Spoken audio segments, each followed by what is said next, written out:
नमस्कार विद्यार्थी मित्रो. आज आपण प्रकरण दुसरे विदारण आणि विस्तृत ज्योत याचा अभ्यास पाहणार आहोत. यामध्ये आपण विदारण म्हणजे काय आणि विदारणाच्या प्रकाराचा अभ्यास करणार आहोत. त्यानंतर आपल्याला विदारणावर परिणाम करणारे घटक वेगवेगळे आहेत, या संपूर्ण घटकांचा अभ्यास आपल्याला पाहायचा. तरी सर्वप्रथम विदारण म्हणजे काय हे आपण जाणून घेऊया. या अगोदर पृथ्वीवर बाहेरून कार्य करणाऱ्या व भूकवचात बदल घडून आणणाऱ्या शक्तींना बहिर्गत शक्ती किंवा बाह्य शक्ती असे म्हणतात. तर अंतर्गत शक्तीमुळे भूपृष्ठावर निर्माण झालेला उंच सकलपणा व त्यामुळे निर्माण झालेले असंतुलन किंवा विषमता बाह्य शक्तीद्वारे संतुलित करण्याचा प्रयत्न निसर्गतः चालू असते. पृथ्वीच्या निर्मितीपासून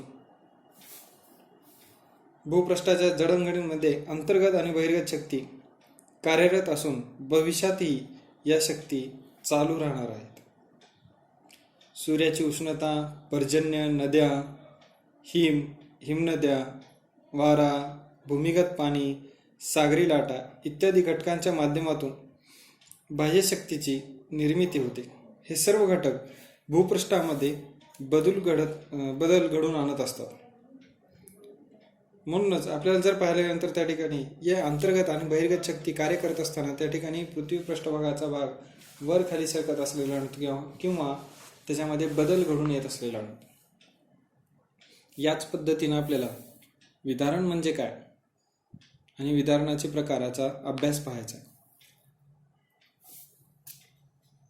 सर्वप्रथम भूपृष्ठावरील खडक तुटतात आणि त्यातील कण सुट्टे होतात. यामुळे खडक कमकुवत बनतात. त्याला विलगीकरण व विघटन या प्रक्रिया घडतात. यालाच विदारण प्रक्रिया असे म्हणतात. विदारण म्हणजे काय याच्यामध्ये अजून सांगते. खडकाच्या कायिक आणि रासायनिक विलगीकरणास किंवा विघटनास विदारण असे म्हणतात. नाहीच तर त्याची अजून एक व्याख्या सांगता येईल आपल्याला. भूपृष्ठामधील खडकावर कायिक आणि रासायनिक प्रक्रिया होऊन मूळ खडक कमकुवत किंवा विखंडित होतात, त्यास विदारण असे म्हणतात. विदारण म्हणजे काय? कायिक आणि रासायनिक. कायिक म्हणल्यानंतर त्या ठिकाणी आपल्याला सांगता येईल नैसर्गिक घटकाचा परिणाम, आणि रासायनिक म्हणल्यानंतर त्या ठिकाणी रासायनिक जे मूलद्रव्य आहेत त्याचा परिणाम त्या ठिकाणी आपल्याला पृथ्वी पृष्ठभागावरील खडकावरती होत असलेला आणि त्यानुसारच त्या भूपृष्ठामध्ये किंवा खडकामध्ये बदल होत असलेला. म्हणजेच विदारणामुळे भूपृष्ठावरील खडक तुटतात, त्यातील कण सुट्टे होतात आणि खडक कमकुवत बनतात. त्यात विलगीकरण व विघटन या क्रिया घडून येत असलेला. विलगीकरण म्हणजेच काय? वेगळे होतात. विघटन म्हणजे घटले जात असलेला, एखाद्या भूपृष्ठाच्या ठिकाणचा भाग झिजला जात असलेला, अशा स्वरूपामध्ये आपल्याला विदारण प्रक्रिया घडत येत असलेला. ही प्रक्रिया तापमान, पाणी यांच्या क्रियेतून घडत असलेला. खडकावर विदारणाची प्रक्रिया जी काय होत असलेला नव्हतं बघा विद्यार्थी मित्रांनो, तापमान आणि पाणी या दोन घटकामुळे आपल्याला जे की खडकावरती त्याचा परिणाम होत असलेला नव्हतं. या दोन घटकामुळे खडकाचे विदारण होत असलेले. विदारण क्रिया ही एकाच जागेवर घडते, त्यामुळे खडक झिजतो, त्याचा पृष्ठभाग विलग होतो आणि त्यामुळे भूखडकाचा आकार बदलतो. मात्र खडकाच्या विदारित तुकड्यांचे किंवा कणांचे वहन किंवा स्थानांतर होत नाही किंवा ते अतिशय कमी प्रमाणात होत असलेला.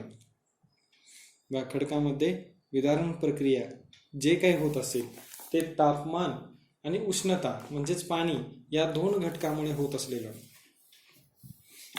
या दोन घटकामुळे खडकामध्ये आपल्याला बदल होत असलेला नव्हता आणि त्याचाच परिणाम त्या ठिकाणी त्या खडकावरती होत असलेला नव्हता. म्हणजेच मूळ खडकाचा आकार बदलला जात असलेला नव्हतो.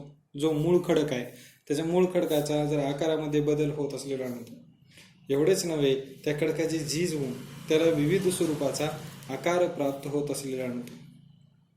ही प्रक्रिया, विदारण प्रक्रिया ही एकाच जागावर घडत असलेली आणतो. विदारणामुळे खडक झिजतात व पृष्ठभाग विलग होतो व मूळ खडकाचा आकार बदलला जात असलेला आणतो. या पद्धतीने त्या ठिकाणी जी की विदारण प्रक्रियेमुळे हे खडकामध्ये आपल्याला बदल पाहावयास मिळतात. विदारणामध्ये पदार्थाचे स्थानांतर किंवा वहन अतिशय कमी किंवा होत नाही. विदारणामुळे काय, विदारण प्रक्रिया होत असताना त्या ठिकाणी खडकाचे वहन किंवा स्थानांतर होत नाही, ते एकाच ठिकाणी होत असलेले आणतो. विदारण प्रक्रिया होत असताना ते म्हणजे खडकाची झीज होत असलेली आणतो. हे आपल्याला सहज पद्धतीने लक्षात येते. सहज पद्धतीने जर सांगायचं असेल तर त्या ठिकाणी विद्यार्थी मित्रांनो तुम्हाला सांगतो, जे की भूपृष्ठावरील असणारे जे खडक आहे त्या खडकावरती तापमान आणि पर्जन्य किंवा पाण्याचा प्रभाव पडून त्या ठिकाणी खडक प्रसरण आणि आकुंचन पावत असलेला आणतो. ही प्रसरण आकुंचन प्रक्रिया सातत्याने चालत असल्यामुळे त्या ठिकाणी जर पाहिल्यानंतर खडकामध्ये झीज होत असलेले आणतो किंवा खडक तुटत असलेले आणतात. अशा विविध स्वरूपामध्ये खडकाला आकार प्राप्त होत असलेला आणतो. हे झालं विदारण म्हणजे काय. यानंतर जर पाहायचं असेल तर त्या ठिकाणी आपल्याला विदारणाचे प्रकार अभ्यासायचे. खडक कायिक किंवा रासायनिक पद्धतीने विदारित होते.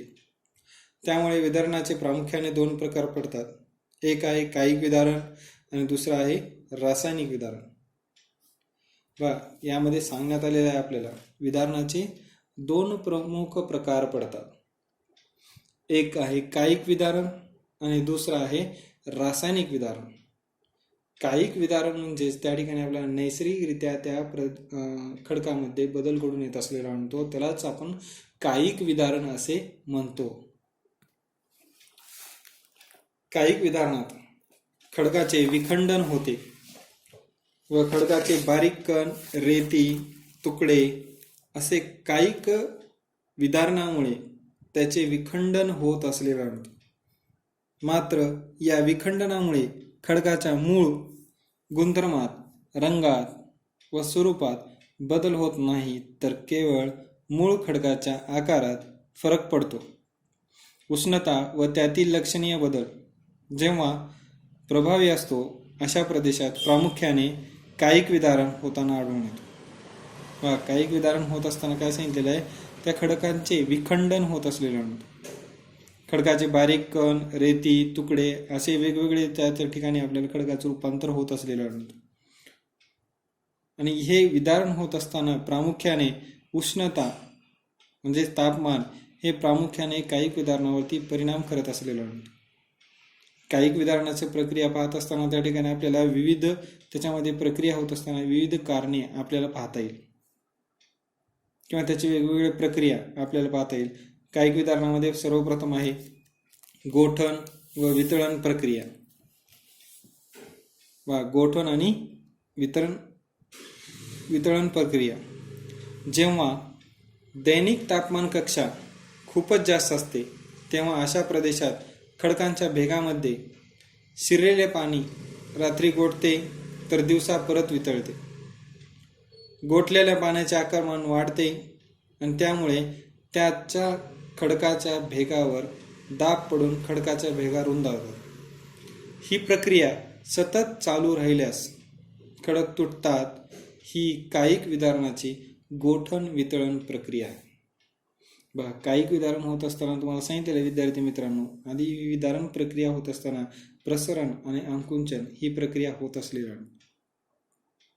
रात्री पाणी गोठते आणि दिवसा पाणी वितळते ही प्रक्रिया होत असलेली आणतो. ही प्रक्रिया होत असताना पाणी गोठल्यानंतर त्याचं आकारमान जास्त असते आणि ज्यावेळेस पाणी गोठत नाही म्हणजे वितळलेले असते किंवा द्रव स्वरूपामध्ये असते अशा वेळेस त्या ठिकाणी त्याचं आकारमान कमी असलेला आणतो.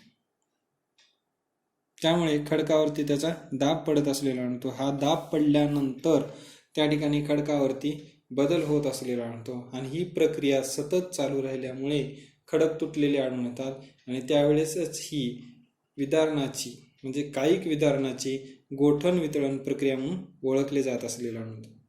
यानंतर आहे कायिक विदारणामधील दुसरा प्रक्रिया आहे स्फटिकीकरण प्रक्रिया. खडकामधील कॅल्शियम, सोडियम, मॅग्नेशियम, पोटॅशियम असे क्षार उष्णतेमुळे प्रसरण पावतात व त्याचे स्फटिकीकरण झाल्याने कायिक विदारण घडून येतात. बघा, खडकामध्ये आढळून येणारे जे काही घटक आहेत, उदाहरणार्थ कॅल्शियम, सोडियम, मॅग्नेशियम, पोटॅशियम असे क्षार आपल्याला आढळून येतात आणि ही क्षार उष्णतेमुळे प्रसरण पावत असलेला आणतो आणि त्यामुळे स्फटिकीकरण प्रक्रिया होत असलेली आणतो. हे आपल्याला पाहायला गेल्यानंतर त्या ठिकाणी ही प्रक्रिया उष्णतेमुळे होत असलेला आणतो, म्हणून आपण याला कायिक विदारणामध्ये त्याचा अभ्यास केला जात असलेला आणतो. म्हणजेच उष्ण वाळवंटीय प्रदेशात किंवा कोरड्या हवामानाच्या प्रदेशात क्षाराचे स्फटिकीभवन होते. हे स्फटिकीभवन होत असताना स्फटिकाचा आकार वाढतो, त्यामुळे खडकात तणाव निर्माण होतो व खडकांना भेगा पडून खडक विखंडित होतात. खडकातील क्षार मुरल्यामुळे पाण्यात विरघळलेले असतात. पाण्याच्या जलद बाष्पीभवनामुळे क्षाराचे स्फटिकीभवन होऊन त्या स्फटिकाचा विस्तार वाढतो, त्यामुळे देखील खडकांचे विखंडन होत असलेले आणतो. अशा स्वरूपामध्ये आपल्याला स्फटिकीकरण प्रक्रिया होत असलेली आणतो. हे आहे कायिक विदारणावरती. म्हणजे हे जर पाहिल्यानंतर त्या ठिकाणी स्फटिकीकरण प्रक्रिया होत असताना सर्वात महत्त्वाचं क्षार आणि उष्णता असलेला आणतो. क्षाराचा आकार म्हणून वाढते आणि स्फटिकीकरणामुळे त्या ठिकाणी जर पाहिल्यानंतर त्या ठिकाणी उष्णता पडल्यानंतर त्याच्यावरती दाब निर्माण होत असलेला आणतो आणि त्यावेळेस खडक एकमेकापासून दूर जात असलेला आणतो आणि ही एक कायिक विदारण प्रक्रिया घडून येत असलेला आणतो. त्यानंतर आहे कणीय विदारण प्रक्रिया. आता काय कणीय विदारण प्रक्रिया. अतिशुष्क म्हणजेच कोरड्या हवामानाच्या प्रदेशात तापमान कक्षात जास्त असल्यास दिवसा जास्त उष्णतेमुळे खडकातील काही खनिजे प्रसरण पावतात, तर रात्रीच्या कमी तापमानामुळे हे खनिजे आकुंचन पावतात. त्यामुळे खडकातील खनिजांचे कण सुट्टे होऊन कायिक विदारणाची कणीय विदारण ही प्रक्रिया घडून येत असलेली. बघा, कायिक विदारणाची कणीय विदारण प्रक्रिया घडून येत असलेला आणतो. यामध्ये आपल्याला सांगता येईल, बघा विद्यार्थी मित्रांनो, काय म्हणलेलं आहे, कणीय विदारण प्रक्रिया होत असताना आपल्याला हे पाहतात त्यामध्ये सांगण्यात आलेलं आहे, खडकामध्ये काही खनिज असतात. हे काही खनिज असताना काय होते, त्यावेळेस खडकामधील काही खनिजे प्रसरण व आकुंचन पावत असलेले आढळतात. दिवसा प्रसरण पावतात आणि रात्रीच्या वेळी तापमान कमी असल्यामुळे ते आकुंचन पावते. याचा परिणाम त्या ठिकाणी त्या खडकावरती होत असलेला आणतो किंवा त्या खनिजाचे कण सुट्टे होत जात असलेले आणतात आणि त्यामुळेच त्या ठिकाणी आपल्याला कणीय विदारण प्रक्रिया होत असलेली आणते. यानंतर आहे खंड विखंडन प्रक्रिया. कणीय विदारणाची प्रक्रिया जर जास्त तीव्रतेने झाली तर खडकात स्फोट होऊन खडक फुटतात व त्याचे मोठे तुकडे होतात. कायिक विदारणाची ही खंड विखंडन प्रक्रिया होत असलेली आणते. काय सांगितलेलं आहे, कणीय विदारणाची प्रक्रिया जास्त तीव्रतेने होत असल्यास, म्हणजे काय, जास्त तीव्रतेने होत असल्यास आपल्याला ही खंड विखंडन प्रक्रिया होत असलेली आणते. आणि या प्रक्रियेमध्ये जर विचार केला तर त्या ठिकाणी जे की प्रक्रियेत तीव्रता जास्त असलेली आणते. म्हणजे खडकात उभे आडवे जोड किंवा संधी असतात, त्यावेळी लहान मोठे ठोकळे अपक्षय किंवा विदारण प्रक्रियेत निर्माण होतात. या क्रियेलाच विखंडन असे म्हणतात. खडकातील मध्ये काय सांगितलेलं आहे, खडकात उभे किंवा आडवे सांधी असलेले राहतात आणि त्याच्यामध्ये जर पाहिल्यानंतर त्या ठिकाणी कणीय प्रक्रिया म्हणजे आकुंचन प्रक्रिया प्रसरण प्रक्रिया होत असलेली आणतो. याचाच परिणाम त्या ठिकाणी आपल्याला हे कायिक विदारण प्रक्रिया असलेली आणतो. यानंतर आहे स्थानभ्रष्ट विदारण प्रक्रिया. विदारण किंवा अन्य काही कारणाने जेव्हा खडकाचा वरचा थर निघून जातो, काय सांगितलेलं आहे, विदारण किंवा अन्य काही कारणाने जेव्हा खडकाचा वरचा थर निघून जातो व आतील थर उघडा पडतो, तेव्हा त्या आतील थरावरील दाब कमी झाल्याने तो बाहेरील बाजूस प्रसरण पावतो व त्या प्रसरणामुळे खडकाला भेगा पडतात. ही कायिक विदारणाची स्थानभ्रष्ट विदारण प्रक्रिया. एकदम सोपं आहे विद्यार्थी मित्र. विदारण किंवा अन्य काही कारणामुळे खडकाचा वरचा थर निघून जातो आणि आतील थर उघडा पडतो. हे आतील थर उघडा पडल्यानंतर त्याच्यावरती पडणारा दाब हे कमी झाल्याने तो बाहेरील बाजूस येत असलेला. उदाहरणार्थ एखादं खडक घ्या, डोंगराळ भागातील खडक घ्या किंवा गायरानातील खडक घ्या. आपल्याला लक्षात येते त्याच्यावर विदारण प्रक्रिया होत असताना काय होत असते, वरची जी बाजू आहे ते सहज पद्धतीने घसरलेली आढळून येतो किंवा वरचा थर बाजूला निघालेला आढळून येतो. त्यावेळेस जे भूपृष्ठातील असणारे जे खडक आहे त्याच्यावरती पडणारा दाब कमी होतो. मग काय होतो, तो खडक थोडाफार वर सरकले जात असलेला आणि ज्यावेळेस हे दाब कमी पडल्यामुळे बाहेरील बाजूला प्रसरण पावत जात असलेला. याचं एक उत्तम उदाहरण देऊ शकतो विद्यार्थी मित्रांनो. आपण फुगा हातामध्ये घेतलो, फुग्याच्या वरच्या बाजूला आपण दाब दिलो, दाब दिला असता तो फुगा मधल्या बाजूने दबतो आणि ज्यावेळेस वरून हात आपण काढलो त्यावेळेस फुगा आहे त्या परिस्थितीत येऊन बसलेला आढळतो. म्हणजे दाब पडलं त्यावेळेस ते फुगा दबला जात असलेला आढळतो आणि त्याच्यावरचा दाब निघाल्यानंतर तो फुगा आहे त्या परिस्थितीमध्ये येत असलेला आढळतो. अशाच पद्धतीने त्या ठिकाणी स्थानभ्रष्ट विदारण प्रक्रिया होत असलेली आढळते. यानंतर आहे अपपर्णन प्रक्रिया. स्थानभ्रष्ट विदारणाची ही प्रक्रिया सतत चालू राहिल्यास खडकाचे बाह्यस्तर मूळ खडकापासून सतत सुट्टे होत राहतात. कायिक विदारणाच्या या प्रक्रियेस अपपर्णन म्हणतात.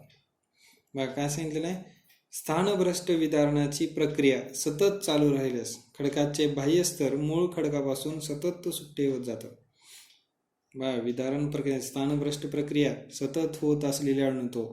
त्यावेळेस वरचा भूभाग हा नष्ट पावत चाललेला आढळतो आणि ही प्रक्रिया सातत्याने होत असलेला आढळतो. ही सातत्याने होत असल्यामुळे त्या पृथ्वी पृष्ठभागाचा वरचा भाग हा नाहीतर ते पृथ्वी पृष्ठभागातील वरचा भाग पूर्णतः नष्ट पावतो आणि खालील बाजू भूभाग हा वर येत असलेला आढळतो. अशा पद्धतीने अपपर्णन प्रक्रिया होत असलेला आढळतो. ही प्रक्रिया दीर्घकाळ चालल्यास खडकाला भेगा पडतात आणि ही क्रिया सतत चालू राहिल्यास खडकाच्या बाहेरील थर पापुद्राच्या स्वरूपात सतत सुट्टे होत राहतात आणि खडकाच्या वरचा भागाचा थर जे आहे पापुद्र्यासारखे वर सुट्टे होत जात असलेले आढळतात आणि ह्या क्रियेस अपपर्णन असे म्हटले जात असलेले आढळतात.